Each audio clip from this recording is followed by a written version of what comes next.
আসসালামু আলাইকুম dear viewers,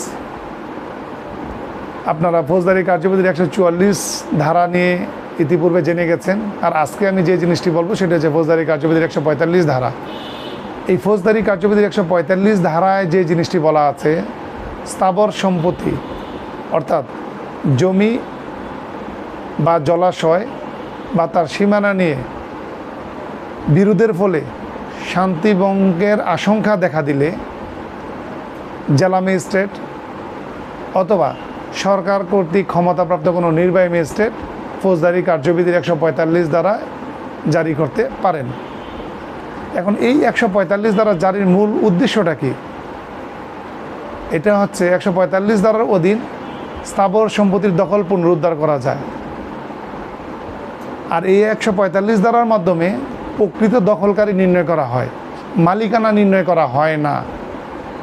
তাহলে এই দুইটা জিনিস মাথায় রাখতে হবে। এটা হচ্ছে স্থাবর সম্পত্তি দখল পুনরুদ্ধারের ক্ষেত্রে 145 ধারা প্রযোজ্য, আবার প্রকৃত মালিকানা দখলকারীকে এই জিনিসটা নির্ধারণ করা হয়, কিন্তু প্রকৃত মালিকানা নির্ধারণ করা হয় না। এই 145 ধারা আর পূর্বে আলোচিত 144 ধারার মধ্যে কিছু পার্থক্য রয়েছে। এখন প্রথম যে পার্থক্যটা, 144 দ্বারা জারি করা হয় ব্যক্তি সাধারণের উপরে, আর 145 দ্বারা জারি করা হয় সম্পত্তির উপরে। সম্পত্তি রক্ষার্থে যদি কোনো রুল জারি করতে সেক্ষেত্রে 145 দ্বারা, আর 144 দ্বারা সর্বোচ্চ 2 মাস পর্যন্ত বলবৎ থাকে। এই যে টাইম লিমিটটা বলা আছে, কিন্তু 145 দ্বারার ক্ষেত্রে এরকম কোনো লিমিট বলা নেই যে কতদিন পর্যন্ত বলবৎ থাকবে। আবার 144 দ্বারা হচ্ছে জেলা ম্যাজিস্ট্রেট বা নির্বাহী ম্যাজিস্ট্রেটের স্বেচ্ছাধীন বা বিবেচনামূলক ক্ষমতা, আর 145 দ্বারা ক্ষমতাটা হচ্ছে বাধ্যতামূলক।